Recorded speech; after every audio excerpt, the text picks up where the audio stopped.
remember just screaming. 911. I opened up, my baby's gone out of the crib. Alright, man, need to calm down. Oh God, my baby's gone. My baby's gone. Hey guys, welcome back to my channel. This is the first episode in the series Where Is. This is a collab with Sadie's World. I'll leave a link to her channel down in the description box below. Go check her out, subscribe to her, check her videos out. So in this episode is Where Is Sabrina Aisenberg.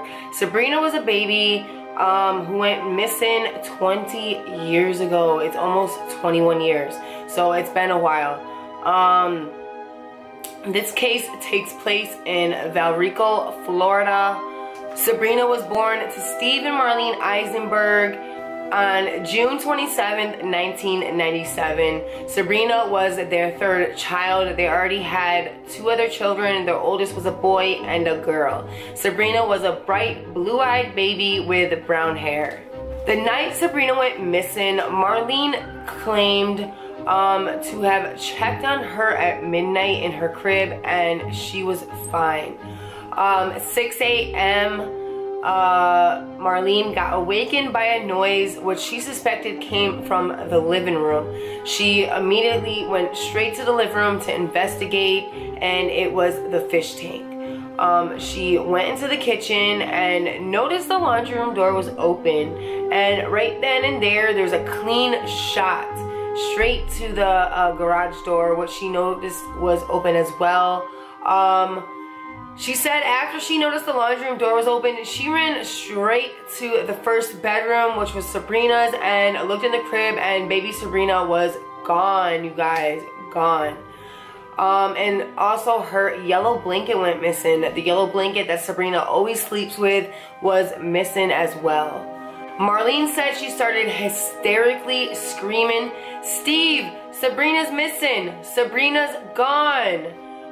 So those were her exact words. So there's just a couple things that are sketchy about this story. Was there a baby monitor? And if there was it turned on or was it off that night? Was the door open or closed the night Sabrina went missing? I can't find the answers to those two questions. Was there a baby monitor, and was the door open or closed that night to Sabrina's room? Because if the baby sleeps in a different room than the parent, there should be a baby monitor and the door should be open. Also, Marlene said when she noticed the laundry room door was open, it clicked in her to run to Sabrina's room. Why did the door be open, the door being open, click to Marlene to go check on baby Sabrina? That's just really weird to me. Steve and Marlene claimed that they usually left the garage door open, and also time to time they left the laundry room door unlocked. That's really weird to me that they usually left it open or unlocked, and when she noticed the laundry room door was open, it clicked to her to go check on the baby. That's just really weird to me. So at 6:42 a.m., Marlene calls 911. She tells the operator everything that happened. She can't find her baby's missing, she's crying hysterically, the whole 9 yards. During the evening, Steve and Marlene said that there was no noise. Their dog Brownie didn't even bark. So that's another really weird thing to me. Usually, you would think the baby might have woken up. Let's say the baby didn't wake up. Wouldn't the dog have least barked? When police interviewed their neighbor, Scott Middleton, he claimed that he did not hear the dog bark. The Eisenbergs also said the dog didn't bark. So that's just weird. If an intruder went in the house, wouldn't the dog bark? Their neighbor also said that at 1 a.m. his dog was whining to go outside, so he put the dog out, and when he went outside, he also heard a baby crying in the distance. Could that have been baby Sabrina being kidnapped?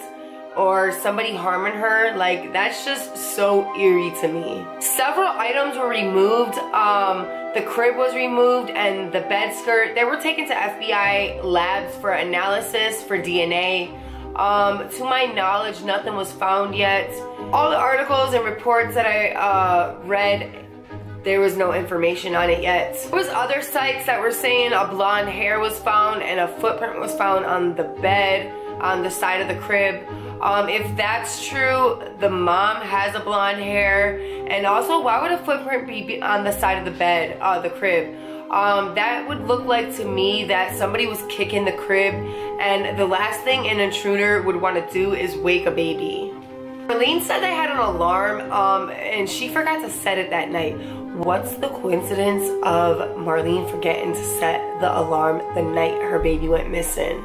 The Aisenbergs then taped a public appeal, and ever since then, the public and the authorities turned suspicion onto them. They started pointing fingers at the Aisenbergs. So from then on there, they hired attorney Barry Cohen. They invoked their Fifth Amendment rights during a grand jury proceeding. Now, that is just so sketchy AF. Like, what are they hiding? What aren't they trying to say? Like, I want to know. Like, why are they hiding something? September 1999, Steve and Marlene were indicted by the grand jury for conspiracy and lying to the authorities. Authorities were able to set up listening devices in the Aisenbergs' home. To this day, there's reports saying that they heard things, and there was reports of saying that nothing was heard. So I don't know what's on the tapes. I haven't heard the tapes, so I wouldn't be able to tell you. I don't even know if the tapes are actually out there for anyone to hear as well. In April 2003, Sabrina was thought to be the Paloma unknown child. A child that was found abandoned near the Mexican border, but DNA test proved it not to be Sabrina. In 2017, someone contacted the Aisenbergs, Steve and Marlene, on Facebook, claiming to be Sabrina. She thought she was Sabrina. She has no memory and no pictures from birth to 5 months. And people were also telling her that she resembled the Aisenbergs' other 2 children. But DNA results prove that she is not Sabrina. Steve and Marlene and the 2 children are currently living in the Maryland area. Now I want to talk about a couple of theories with you guys. The first theory is the parents could have done it. There was no noise that night. The dog didn't bark. The neighbor heard a baby crying in the distance at 1 a.m. The parents have no emotion, or the bare minimum. I mean, everyone is entitled to grieve in their own way, but you would just think if a baby went missing, they would just be a hot mess all the time. They were also caught smiling on the camera. I mean, but none of this means that they murdered anybody. It's just, it just makes them look bad, you know what I mean? The Aisenbergs also seem like they settled on Sabrina's with another family. They think that another person who wanted a baby so bad came in and took Sabrina from them. I mean, it's just a bunch of bull crap to me, to be honest with you. The mother just seemed real non-emotional for me in a lot of the interviews that I watched of her, and it just didn't seem like a mother of a baby that was kidnapped, you know? The other theory that there is a guy that claimed to have bought in a white boat from Marlene for $1,500. His name is Scott Overbeck. He suspected the boat carried the body of 5-month-old Sabrina.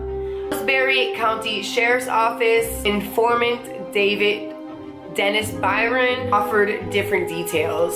Byron said Overbeck admitted to chopping Sabrina up after Marlene killed the baby. Barry Cohen interviewed Byron and Overbeck, and he said that Marlene and Steve never sold a boat to him, and there is no evidence or no proof of any watercraft being registered to Steve and Marlene or to the address that they live at. Sabrina Aisenberg has been missing for 20 years, you guys, going on 21. To this day, nobody knows what happened to her. Nobody knows where she is. Alright, you guys, that's it for this episode. Leave a comment down below of your theory, what you think happened to Sabrina. Also, leave a comment down below on any suggestions that you guys have that you want me to do an episode on. Make sure you guys give this video a thumbs up. Also, hit that subscribe button if you haven't already. And as always, I will see you guys in my next video. Bye.